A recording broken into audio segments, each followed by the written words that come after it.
Ja Leute, wir sind hier gerade angekommen an Location Nummer 3 und es ist echt geil. Der Lukas führt mich hier wirklich an so verborgene Geheimspots. Das ist mega spannend.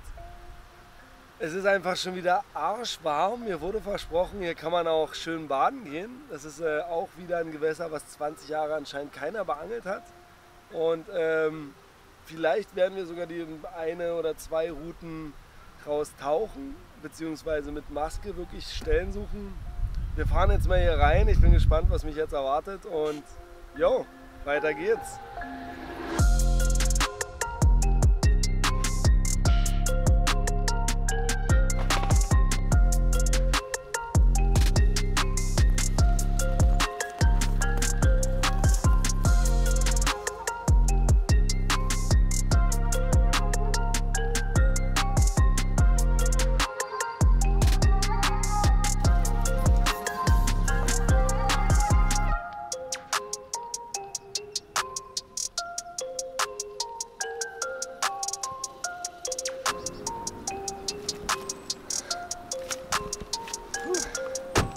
Also schon mal spannend hier, diesen kleinen Weg lang.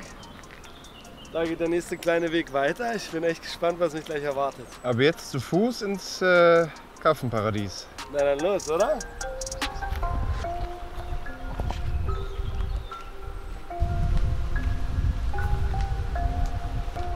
Ja geil, man sieht das hier. Die Jungs sind ja anscheinend noch krass am Schuften, weil der See wurde jetzt irgendwie ewig nicht bewirtschaftet. Lukas hat mir auch erzählt, der Bestand hier drin ist eigentlich quasi gar nicht bekannt. Also wir machen so ein bisschen Bestandskontrolle eigentlich. Und die bauen hier anscheinend gerade sehr viel und richten das ein, weil es jetzt halt seit kurzem, seit drei Jahren bewirtschaftet wird und spannend. Kleine Hütte, also jetzt geht es sozusagen so ein bisschen ins Luxusangeln. Ja? Guck mal, das ist hier Pionierarbeit. Habt ihr auch einen Pizzaofen?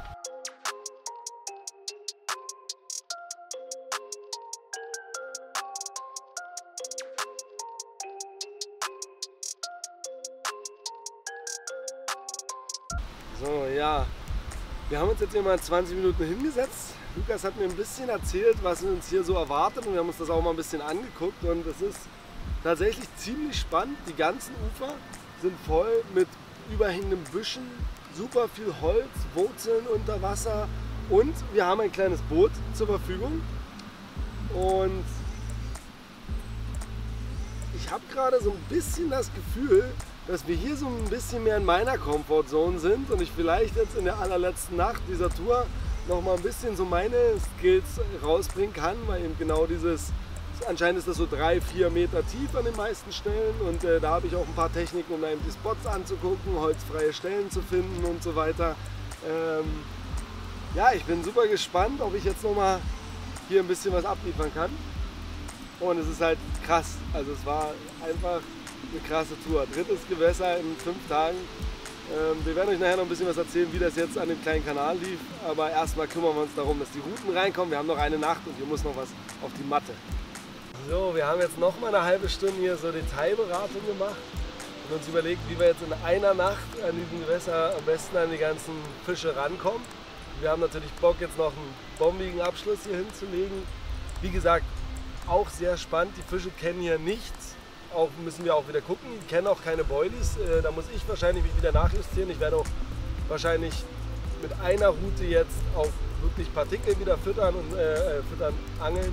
Mich dort mal ein bisschen anpassen. Und das ist halt ein geiler Angeltrip. Ich bin begeistert. Es ist super aktiv, Stellen wechseln, zack, auf den Trolley wieder rauf, einpacken zum nächsten Gewässer. Und eine Sache daran ist natürlich, es ist auch nicht ganz stressfrei. Also es ist halt kein Campingurlaub und man kommt echt ins Schwitzen hier bei 30 Grad oder was das ist.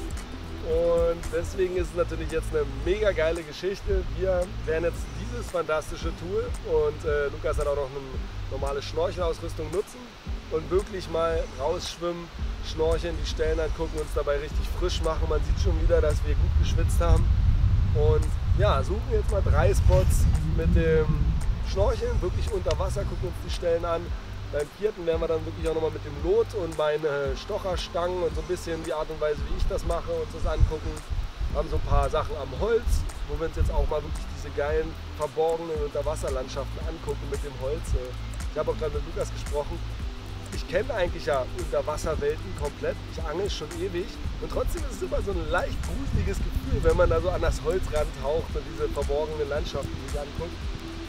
Ja, also wir werden, wie gesagt, uns 2 Stellen, 3 Stellen unter Wasser jetzt mit der Ausrüstung hier direkt angucken. Vielleicht auch wirklich einen Köder rausschwimmen. Und dann mit dem Boot noch und dann, ja, schauen wir mal, was wir hier präsentieren können. Wir machen uns jetzt fertig und dann geht's ab ins Wasser.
Also ich finde das hier schon sehr heiß. Hier ist komplett weich.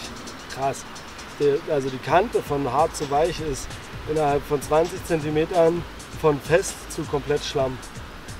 Leute, vielleicht um euch mal kurz abzuholen. Wir sind jetzt hier an dem neuen Gewässer und haben uns eben ausgesucht, wir legen im Prinzip, es ist nicht ein großes Gewässer, es ist relativ klein und wir legen eigentlich in jedem Bereich, den es hier so gibt, was ab. Wir legen direkt vors Holz, wir legen welche vor so eine auslaufende Landzunge, wir legen etwas quasi ein bisschen in die Mitte des Sees und versuchen eigentlich erstmal alle Bereiche jetzt über die eine Nacht schnell abzudecken.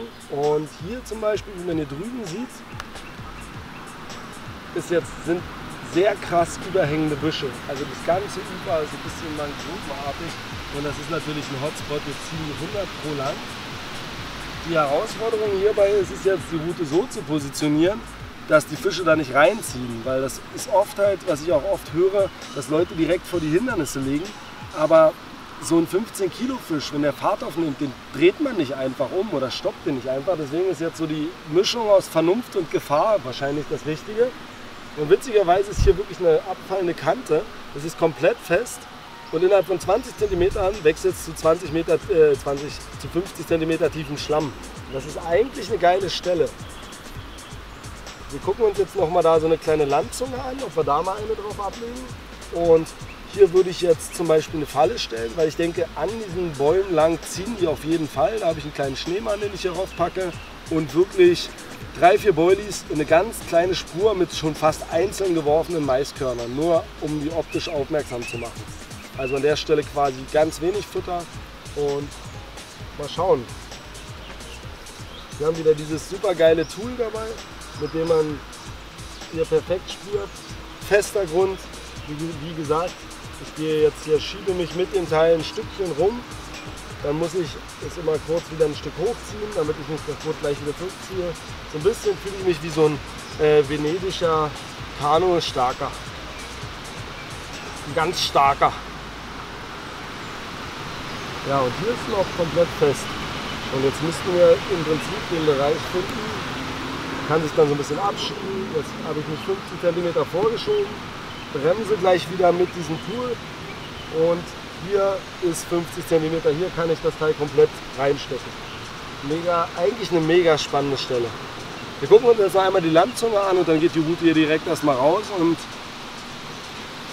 letzte Nacht für mich. Ich hoffe, in dem Gewässer kann ich noch mal ein bisschen besser performen. Erste Gewässer war bei mir 0, zweite Gewässer 1 Fisch, jetzt hier am besten 3. Dann wäre ich zufrieden. Was man mit dem Teil noch gut machen kann, ist den Schlamm wirklich hochholen. Ich stecke das hier rein und ziehe es dann seitlich raus. Und mit ein bisschen Glück, wenn man das ein bisschen übt und ein bisschen drauf hat, kann man damit quasi den Schlamm von unten nach oben holen und hat dann hier eine Chance. Oh, da kamen doch Blasen hoch. Ja, man muss, wenn dann, wirklich direkt an die Kante. Ich ruder noch mal ein Stück rüber und gucken wir mal, weil man sieht hier schon richtig, also man sieht hier schon richtig, wie eine Landzunge rauskommt. Was mit dem Tool auch geil ist, jetzt habe ich gestochert und es ist eben wirklich dieser klare Übergang, diese klare Grenze von fest zu schlammig, da kommen dann noch auf einmal richtig Blasen hoch. Und was ich jetzt mache, ist dann wirklich so 10 cm weise mich vorzuschieben mit dem Rohr, stoße mich so ein bisschen, starke mich so weg und sobald die Schlammkante kommt, stecke ich es fest rein und jetzt weiß ich, dort wo dieser Nippel aus dem Wasser guckt, genau dahinter positioniere ich meine Montage, dann liegt die wirklich genau an diesem Grenzübergang, kann auch genau mein Futter dann platzieren und ziehe das Rohr wieder raus, fahre zum Ufer und habe halt eine ganz perfekte, exakte Ablage. Also jetzt hier diese Fallengeschichte, ich nehme wirklich jetzt noch 5 Boilies und lege halt quasi einfach so eine kleine Spur, da ein, noch ein bisschen weiter ran. So. Und mein Köder ist dann der erste bzw. der letzte. Und gerade für den schlammigen Untergrund hier ein schön schwarzer Stein, der ist quasi nicht zu sehen. Also puncto Auffälligkeit an der Stelle Top Secret. Jetzt an der Stelle, um das genau da landen zu lassen, auch das Verwickeln zu verhindern, pendel ich den leicht raus, lasse ihn ins Wasser gleiten und lasse ihn jetzt hier wirklich schön langsam an den Stab ranwinken. Bums. Und da liegt der Bombenfest.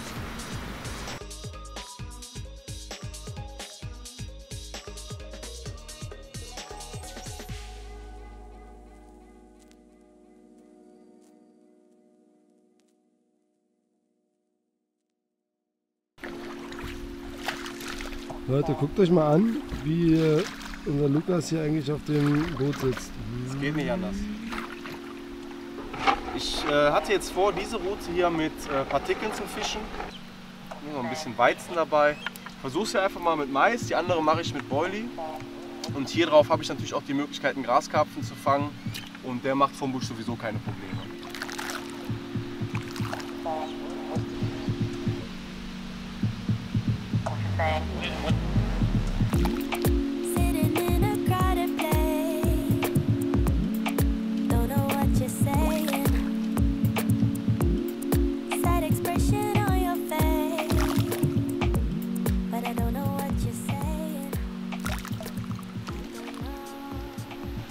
So, dann würde ich sagen, ab geht's zurück, oder? Muss nur noch ein All-Runne gehen.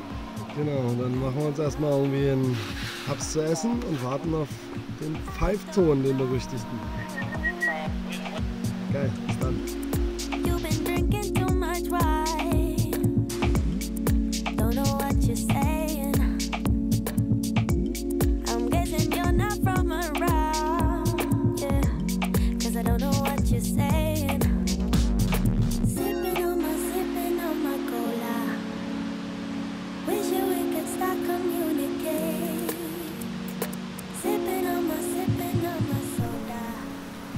So, wir haben uns gerade gedacht, nur Karpfenangeln ist ein bisschen langweilig, deswegen haben wir noch eine Wurmroute mit dieser High-End-Ausstattung ausgelegt, einfach um ein bisschen Spaß zu haben und um zu zeigen, dass man mit den Steinen natürlich auch Allround fischen kann. Wir haben hier einfach einen Loop und einen ganz kleinen, also den Small Fixgummi dran, einfach als Laufmontage und haben jetzt schon mal den ersten kleinen Barsch. Würmchenangeln ist halt immer wieder schön.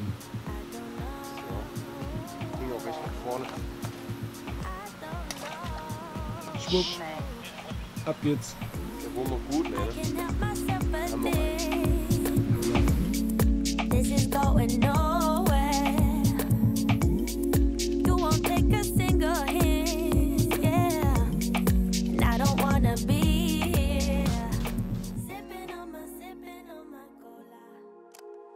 Just wanna dance, want a simple romance, nothing more, nothing less from you. Just stay the night, then you leave when it's like nothing wrong. It's alright with you. No ties, no price, no need,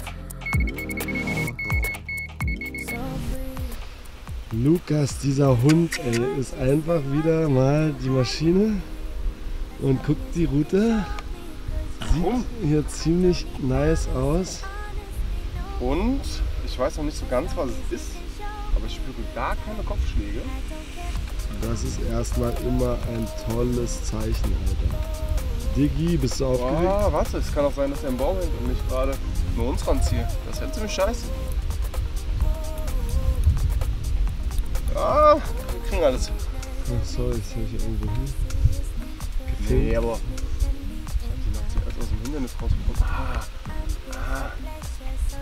Naja, ja, ich ziehe uns auf jeden Fall straight zum Busch. Also wird wohl irgendwo da dran sein. Erster Lauf. Erster Lauf. War das jetzt gerade schon die Straße?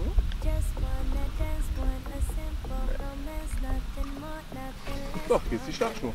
Kann nicht weit weg sein. Ist ja doch so schwer, dass er so stumpf stehen bleibt. Schwer zu sagen beim Boot. Das ist jetzt hier die übelste. Aber eigentlich müsste er mal laufen. Aber ja, ist ja nicht gegangen, ne? Aber ich weiß auch nicht, was hier für ein Scheiß drin steht. Also das Ufer, das ist an so einem Feldweg und da haben wir, als wir den Verein übernommen haben oder das Gewässer übernommen haben, haben wir auch ein Moped rausgeholt und oh, jetzt kommt er frei. Hi. Ja, ganz frei. Shit, schade, Lukas. Aber der war hier unten fest. Da hier unten fest. Da ist irgendwas. Aber der erste Lauf. Lukas hat immerhin den ersten Lauf gekriegt. Haken ist noch gut. Den würde ich einfach genauso wieder auf den Spot legen. Ja. Schade, Lukas. Es geht weiter. Aber da machen wir es nicht groß lang. Wir legen ab und holen uns den nächsten. Yes. Darf ja nicht lange dauern. Just stay with me for a drink and show me a good time. If I wanted more than this, I'd love you until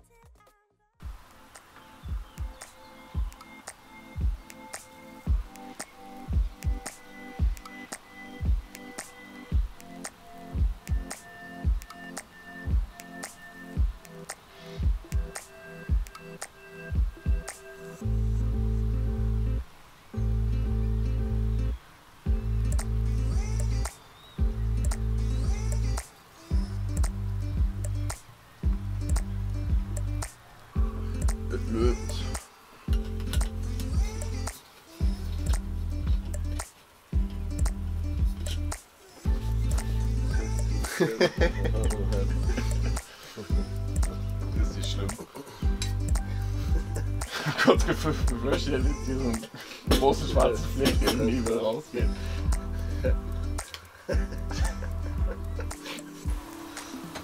Ja, Leute. War ruhig die letzte Nacht. Aber es ist so geil gemütlich hier gerade in diesem Hütchen. Es regnet draußen. Da kann man erstmal einfach nur ein richtig geiles Kräftchen kochen.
Jo, guten Morgen Leute.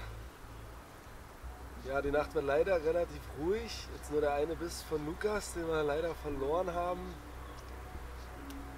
Aber es war, glaube ich, der chilligste Abend und morgen zum Abschluss nochmal. Hier morgens schön geregnet, erstmal dann in der Hütte ein Käffchen gekocht. Wir haben noch ein paar Stunden Zeit, bevor ich hier die Segel einstreichen muss. Ich werde jetzt die eine Route nochmal neu mit einem kleinen PVA-Säckchen werfen, nochmal right on the money. Und ja, hoffen wir mal, dass die letzten Stunden hier noch was geht. Das ist bis jetzt der einzige Secret Spot, den wir noch nicht abgeräumt haben. Aber wir haben noch Zeit. Letzte Motivation, zusammensammeln und los geht's.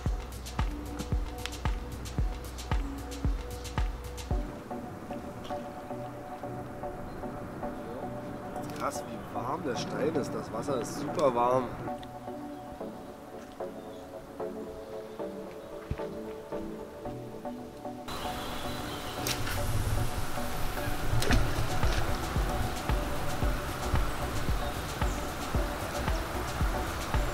Knallhart. Das war wirklich endlich mal eine Punktlandung. Also endlich mal immer. Aber der liegt perfekt, richtig klock aufgekommen. Also auf die Route hole ich mir jetzt den letzten Fisch. So sei es.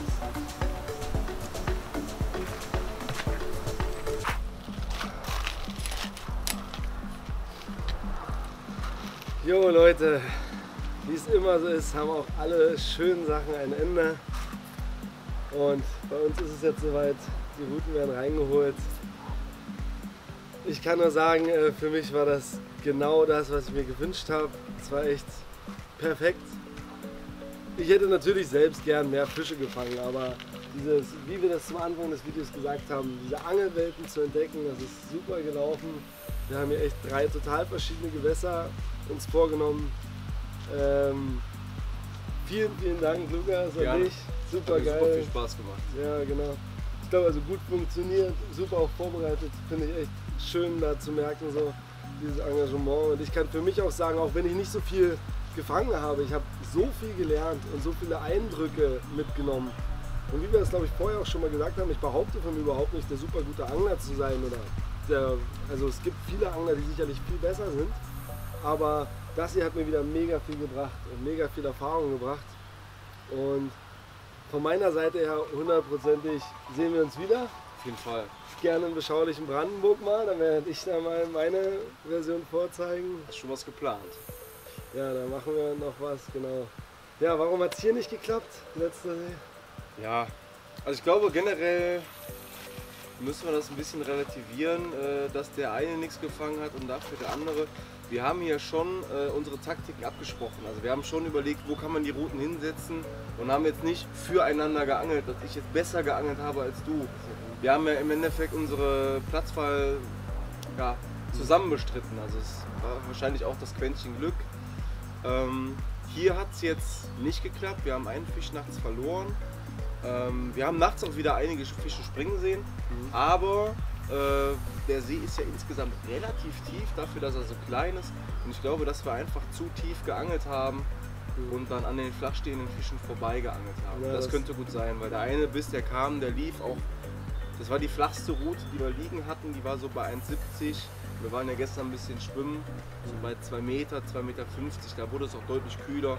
Vielleicht lagen wir da auch einfach deutlich unterhalb der Sprungschicht. Ja, und auch im Sommer hier mit der Hitze und dem Regen, den wir hatten, dass die wirklich unter den Ästen da langziehen und die Insekten fressen und so weiter. Ja. Aber ja, du, wie gesagt, was haben wir alles erlebt eigentlich, ne? Krassen Pool. Ja, hart zu beangeln, da kennen die Fische wirklich alles. Dafür wirklich nur große, schöne Fische. Waren ja auch wirklich auch einige, da haben wir gut gefangen für die Verhältnisse da. Ja, das zweite Gewässer war dann grundsätzlich ganz anders. Zwar auch ein sehr exklusiver See, weil man da so als Otto-Normalmensch nicht an Karten- oder Vereinsmitgliedschaft rankommt. Da aber ganz anders, weil da kennen die Fische gar nichts. Also da wird man mit dem Maiskorn geangelt, aber Boilies, Pop-Ups kennen die gar nicht. Deswegen kann man da zum einen aus dem Vollen schöpfen, was so attraktives Angeln angeht. Die haben da keine Scheu. Aber andersrum kennen die natürlich auch keine Boilies. Ne? Es liefen nur Partikelrouten ab, vielleicht haben wir da den Fehler gemacht, uns zu sehr auf die Boilie-Sache einzuschießen.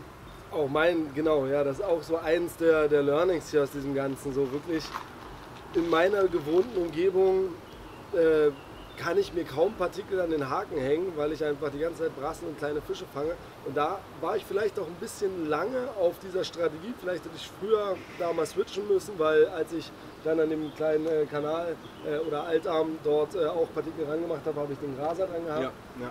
Das war auch eine schöne Sache und ja, vielerlei Sachen. Ich habe so auch diese ganze Entwicklung, ich bin auch gespannt, was das Jahr über noch kommt. Ich habe einen neuen schönen Knoten gelernt, ich habe viele Tipps und Tricks mitgenommen. Irgendwie. Es waren echt tolle Einflüsse.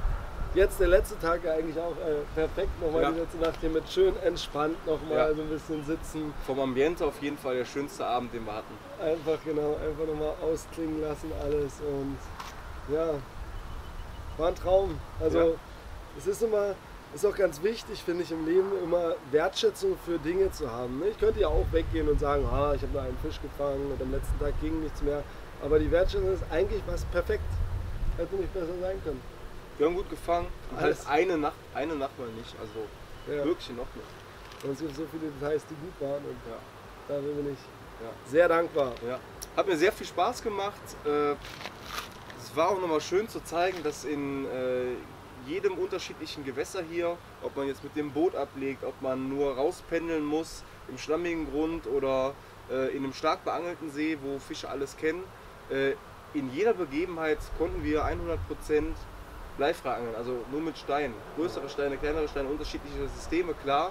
Aber da war nirgendwo der Punkt, wo wir gesagt haben, jetzt wäre ein Blei besser gewesen. Also Den ersten Snapfish gefangen auf den neuen Prototyp, Ja. auch super geil. Und ich glaube, das muss ich auch einfach mal gestehen, ne? Wenn man an so ein ganz neues Gewässer fährt, dann nehme ich mir meistens so eher 5 Tage mindestens und angel mich da dann nach 3 Tagen so langsam rein. Und es war für mich auch hart, so wirklich neues Gewässer, okay. Irgendwie Situation erkennen, schnell denken, dann 2 Tage da versuchen, gleich wieder das nächste Gewässer, wieder komplett anders, wieder umdenken. Also muss ich auch gestehen, bin ich auch erst an meine Grenzen gekommen, aber da wir oft eben auch an den großen Gewässern, wo wir viel gehen, schon längere Sessions machen, also ich zumindest, war es auch für mich mal sehr geil, so dieses mit dem Trolley aufladen, zack, ins Auto, ab zum nächsten und immer wieder sehr, sehr flexibel, sehr aktiv. Ich bin auch ein bisschen platt jetzt, also ich werde jetzt mal meine Trillionen-Kilometer-Fahrt zurück nach Berlin antreten. Ja, und ich glaube heute Abend mir einfach ein schönes Filmchen anmachen und entspannen, aber es juckt jetzt schon wieder in den Fingern für den nächsten Angeltrip. Und wie gesagt, wir haben mit Lukas schon gesprochen, wir sehen, es hat echt super funktioniert, ich bin total happy und wir werden dann noch 1, 2 Sachen machen, definitiv zeige ich ihm mal meine Region, was wir da so anzubieten haben, vielleicht machen wir auch noch mal hier in der Region was, aber geil. Ja, jetzt kommen die Routen raus und dann fahren wir beide nach Hause. Und ich freue mich jetzt schon, wenn ihr das hier seht, habt ihr den Film ja gerade durchgeguckt, aber ich freue mich jetzt schon, wir haben gerade auch drüber gesprochen, diese Filme sind für mich auch immer so ein Review von dem, was passiert ist. So, ich kann das nochmal reflektieren, so kann das alles nochmal angucken, habe auch nochmal ein ganz anderes Bild mit ein bisschen Abstand und es ist geil, dann das nochmal aufleben zu lassen. Also ich bin jetzt schon heiß auf das Ergebnis. Und ich freue mich auf wochenlanges Schneiden. Ja. Jeden Abend. Und wir hoffen natürlich, ihr hattet bis hierhin sehr viel Spaß und seid beim nächsten wieder dabei. Und wie sagt man so schön? Teilen, kommentieren, abonnieren. Lukas, hau rein. gut. Alter. Bis dann, guten raus. Bis zum nächsten Mal. Bis zum nächsten Mal. Ciao. Ja, nice. Haben wir das.